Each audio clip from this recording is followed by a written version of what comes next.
2024 के मोदी जी आएगा और आजीवन बीजेपी रहेगी। बीजेपी की वो ब्रांड वैल्यू घटी नहीं है। 24 में अंदर हम राहुल गांधी को ही प्रधानमंत्री चाहेंगे बस। पप्पू आएगा ही नहीं और उनको झाड़ू मारने के लिए नहीं रखेगा कोई। मोदी जी आ गया तो उनकी फट पड़ी। ये देश सुरक्षित रखना है तो बीजेपी लाना।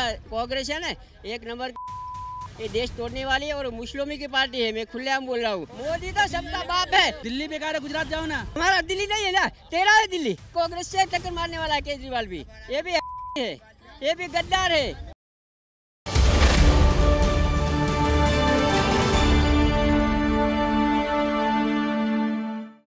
नमस्कार, आप देख रहे हैं द न्यूज़ 15 और मैं हूं आपके साथ प्रियंका रॉय। कर्नाटक चुनाव में कांग्रेस की बड़ी जीत के बाद कांग्रेस पार्टी के सामने एक बड़ा प्रश्न आ गया है मुख्यमंत्री के चुनाव को लेकर। इस उम्मीदवार की लिस्ट में जहां एक और सिद्धामैया जैसे दिग्गज उम्मीदवार है तो वहीं दूसरी ओर डीके शिव कुमार जैसे योग्यता काबिल उम्मीदवार है। लेकिन जिस तरीके से राजस्थान में सचिन पायलट की बात करें, कांग्रेस पार्टी में ऑलरेडी बगावत छिड़ रही है। ऐसे में कांग्रेस पार्टी का रुझान किस उम्मीदवार की ओर जाएगा, आइए जनता से जानते हैं। सबसे पहले तो यही जानेंगे कि कर्नाटक चुनाव में जो रिजल्ट आया है उसको आप किस तरीके से देखते हैं?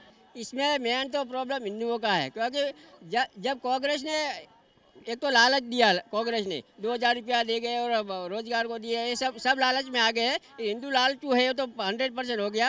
वो लालच में अपना पूरा परिवार घुमा रहे हैं। और दूसरा काम, आज अभी रिजल्ट कांग्रेस जीतने के बाद अभी वहाँ वही रिजल्ट चालू होना गया, हिंदुओं को मारने यार पाकिस्तानी झंडा लगाना, वो भी सबने पूरी भारत ने देखा और रिजल्ट मिल गया अभी 2 ही दिन में। तो अभी आगे हिंदुओं की क्या दशा होगी क्या वो खुद जानेगा।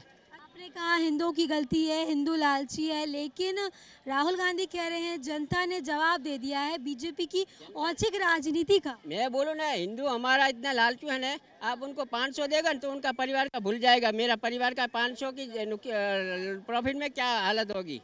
ये हिंदुओं का प्रॉब्लम है और कुछ नहीं। हाँ, तो अब क्या लग रहा है, क्योंकि अभी भी कह रहे हैं, मतलब ऐसा कह रहे हैं कि कहीं ना कहीं ये भी उड़ती हुई खबर आई है कि बीजेपी का भी सीएम, और तो जो होगा वो तो भगवान जाने, कुछ पता नहीं है। बाकी 2024 के मोदी जी आएगा और आजीवन बीजेपी रहेगी और ये देश सुरक्षित रखना है। ये देश सुरक्षित रखना है तो बीजेपी लाना जरूरी है। कर्नाटक में क्यों नहीं जीत दर्ज कर पाई, इतना विश्वास? तो मैं बोला ना, ये लालच में हिंदू है ना, हमारे हिंदू।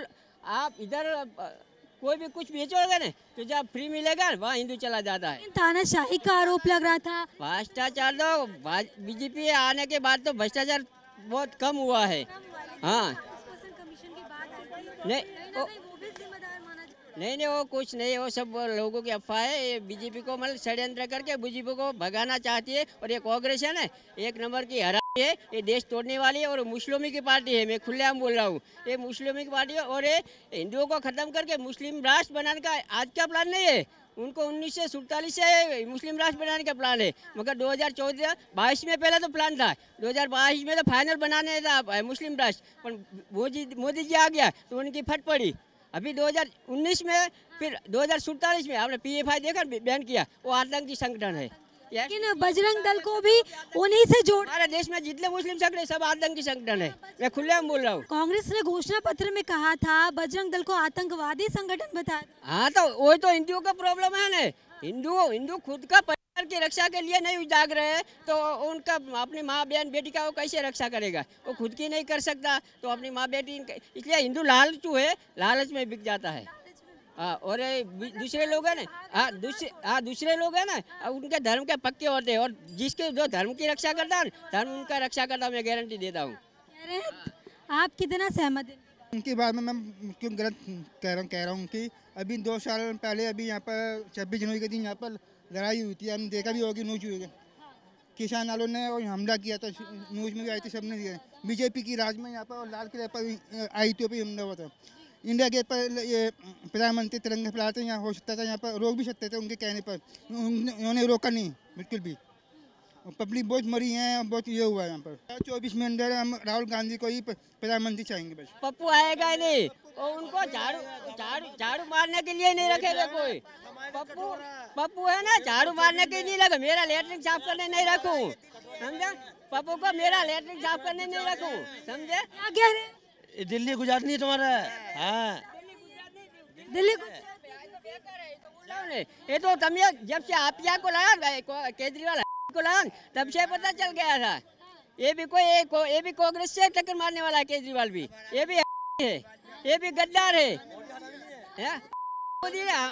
मोदी तो सबका बाप है। आज पूरी दुनिया दिल्ली बेकार है, गुजरात जाओ ना। हमारा दिल्ली नहीं है ना, तेरा है दिल्ली। नहीं मैं गुजरात, तू बोल रहा है तो गुजरात जाए तो तेरा दिल्ली है। आपने बोला दिल्ली बेकार है, जब दिल्ली बेकार ये बोला है तेरा गुजरात नहीं, इसलिए मेरा गुजरात तो महान है और मेरा देश भी महान है। और पप्पू तो जिंदगी में नहीं आएगा, लिख ले पप्पू, मेरा लेटरिंग भी साफ करने नहीं रखूं। जिस तरीके से सचिन पायलट नेतृत्व को लेकर राजस्थान में बगावत है, अगर किसी एक पार्टी को चूज करती है, एक उम्मीदवार को चूज करती है, तो लगता है फिर से बगावत की स्थिति देखने को मिल सकती है। एकदम मिल सकती है, क्योंकि सबसे ज्यादा डी रम जो थे वो ज्यादा मेहनत किए। सीतारमण जी तो नहीं मेहनत किए थे, वो तो पूर्व मुख्यमंत्री थे। उनका काम अच्छा रहता तो बीजेपी वहाँ नहीं आता। अब फिर बीजेपी खराब काम किया तो फिर वो डीके क्या है, वो उनका बेहतर शिव कुमार जी बेहतर काम किए हैं जी, उनके मुख्यमंत्री तो उन्हीं को बनाना चाहिए। वो कह रहे हैं सिद्धारमैया जो है वो काफी एक्सपीरियंस। ये मोदी में क्या बोलते सोनिया जी के नजदीकी है, इसलिए उनको। अच्छा, मतलब इसमें भी राजनीति, राजनीतिक है जी जी जी जी जी, वो सीतारमण को ही बनाना चाहते हैं। बीजेपी तो हार गई कर्नाटक में, क्या कहेंगे, किस नजरिए से? वहाँ हम तो दिल्ली के हैं, वहाँ की जनता क्या दी वोट। जिस तरीके से दाव पेच बीजेपी लगा रही थी दिन रात, मोदी जी खुद उतरे थे, स्टार प्रचारक थे, क्या वहाँ के मुख्यमंत्री जो थे वहाँ समझ गए वो जनता संतुष्ट नहीं हुआ होगा, इसलिए वो चेंज कर दिया जी। फिर अगर कांग्रेस वहाँ अच्छा काम नहीं करेगी फिर चेंज कर देगी। ममता बनर्जी कह रही हैं ये 2024 का आगाज है। जो जहाँ से मान लीजिए फिर यूपी की चुनाव आएगी, अभी ये नहीं कहा जाए तो जीत की शुरुआत है अभी, बट बीजेपी बहुत अच्छा काम कर रही है। मोदी जी ही इस बार 24 में भी मोदी जी ही आएंगे। जनता की अपनी अपनी राय होती है। ये हमारा देश प्रजातंत्र है, राजतंत्र नहीं है। जनता का जब ये हुआ है तो हो गया है, इसमें क्या दिक्कत है। पहले तो यही जानना चाहेंगे कि जिस तरीके से कर्नाटक चुनाव में कांग्रेस को पूर्ण बहुमत मिला, मतलब काफ़ी अच्छी बहुमत से जीती है और बीजेपी हार गई, जबकि मोदी जी खुद आए थे प्रचार प्रसार करने, क्या कारण लगता है? नहीं, ये तो वहाँ के जनता के विचार है और डेफिनेटली ये वहाँ की हिस्ट्री भी रही है कि एक टर्म एक पार्टी रूल करती है तो सेकेंड टर्म दूसरी पार्टी रूल करती है। ये एंटी कैंपेंसी का भी एक फ़र्क रहा है और डेफिनेटली वो जनता का वहाँ जनता के द्वारा चुना हुआ पार्टी है कि वो कौन सी पार्टी को ओके करते हैं, और ये तो जनता का विचारों को डेफिनेटली एक्सेप्ट करना चाहिए, इसमें तो कोई दो बात है नहीं। अच्छा, जिस तरीके से सीएम चुनाव को लेकर दो उम्मीदवारों में मतभेद है, राजस्थान में तो ऑलरेडी कांग्रेस पार्टी बिखर रही है, सचिन पायलट ने बगावत छेड़ दी है, लगता है यहाँ भी वही सिचुएशन देखने को मिल सकती है। ये कॉमन सा चीज़ है, ये सिचुएशन तो वहाँ दिख रही है क्योंकि दोनों जो दिग्गज हैं कांग्रेस के लोकल दिग्गज हैं, एक ऑलरेडी एक्स सीएम है और दूसरा एक सीएम बनना चाहते हैं, और डी सी कुमार भी एक बहुत ही बेसिक पिलर है कांग्रेस के उस स्टेट के। बट डी सी कुमार के साथ एक नेगेटिव चीज़ ये है कि उनके पास करप्शन का एक पिक्चर उनके साथ अटैच है। अब ये तो कांग्रेस का इंटरनल मैटर है कि वहाँ के एमएलए किसको ज़्यादा प्रेफरेंस देते हैं। लेकिन डीके शिव कुमार, जिस तरीके से आपने कहा करप्शन की बात की, लेकिन डीके शिव कुमार ये दावा कर रहे हैं जब कांग्रेस पार्टी बिखर रही थी तब उन्हें ही इसे जो है वर्चस्व में लाया है और वही योग्य वर्चस्व में लाया, that is the okay. But Congress ने जो वहाँ पे प्रचार किया कि ये 40% की सरकार है, वो 40% की कमीशन की सरकार है बीजेपी को, तो वो करप्शन के ऊपर ही लाए। अब वो करप्शन वाले ही बंदे को सीएम बनाएंगे तो किस मुँह के बोलने के रहेंगे जनता को। लेकिन कहीं ना कहीं अगर सिद्धारमैया की बात करें तो ऐसा कहा जा रहा है सोनिया गांधी की नज़दीकी है वो, इसलिए या तो फिर एक ऐसा चीज़ भी हो सकता है कि जैसे बीजेपी एक थर्ड पार्टी को किस चेहरे को लाती है किसी को नहीं मालूम, हो सके दोनों की जगह कोई तीसरे बंदे आ जाएं। वो तो पार्टी का डिसीजन है, पार्टी का हाईकमान जिसको चाहेगा वो बनाएगा। पार्टी का हाईकमान प्लस लोकल एमएलए का मैक्सिमम परसेंटेज किसके पास जाता है, दैट इज़ द थिंग। लेकिन मैक्सिमम चांस तो अभी सिद्धारमैया को ही लेके लग रहा है कि वही सीएम बनेंगे। जो क्राइटेरिया इन लोगों ने दिखा था कि करप्शन का सबसे ज़्यादा इन्होंने आरोप लगाया था बीजेपी के ऊपर, अब करप्शन का आरोप लगाने के बाद भी करप्टेड पर्सन को ही वो सीएम बनाएंगे तो फिर कांग्रेस की महत्ता कहाँ रहेगी जो उन्होंने किया। की अटकलें क्या कहती है? मेरी अटकल यही कहती है कि मैक्सिमम चांस है सिद्धारमैया, नहीं तो फिर एक तीसरा न्यूट्रल बंदा आएगा जिस पे सबका सपोर्ट होगा। ऐसा भी कहा जा रहा है भले ही कांग्रेस पार्टी ने जीत हासिल कर ली हो, लेकिन क्या पता कल क्या हो जाए। नहीं, डेफिनेटली बीजेपी तो वो गिद्ध की आंख सभी जगह, वो पॉलिटिक्स में तो सब कुछ मायने रखता है। यदि उनके एमएलए सब एकजुट रहे तो अच्छी बात है, एकजुट नहीं रहे तो ये तो उनकी कांग्रेस की गलती है। जिस तरीके से आपने तो ये रीज़न बताया कि 5 साल बाद चेंज होता है वहाँ पर, लेकिन राहुल गांधी कह रहे हैं मेरे पर जो साजिश की तरह जो सदस्यता रद्द की थी उसका जवाब मोदी जी को जनता ने दिया। नहीं, उसका जवाब यदि जनता दिया था तो यूपी में सभी निकाय चुनाव में कांग्रेस जीत जाती। यूपी में तो जितने निकाय चुनाव वहाँ बीजेपी जीती।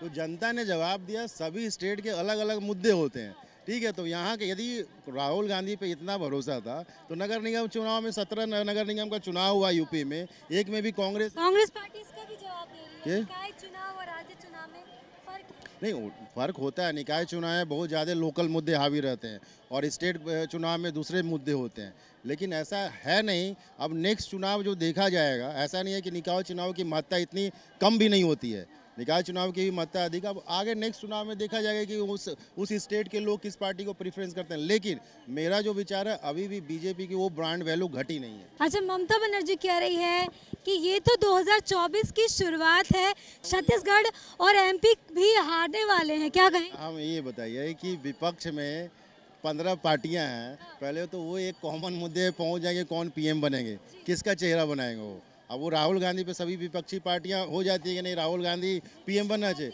नीतीश कुमार हैं, राहुल गांधी है, शरद पवार हैं, सभी लोग हैं। अब जिनका कॉमन मुद्दा, पहले वो लोग अपने एकजुट हो जाएं, उसके बाद। लेकिन भ्रष्टाचार के आरोप जो लग रहे थे, कहीं ना कहीं प्रियंका गांधी कह रही है कि उसका जवाब दिया है। भ्रष्टाचार का आरोप लग रहा था वो स्टेट गवर्नमेंट के सरकार के ऊपर थी। सेंट्रल गवर्नमेंट के सरकार के ऊपर आप भ्रष्टाचार का एक भी पॉइंट बता दें।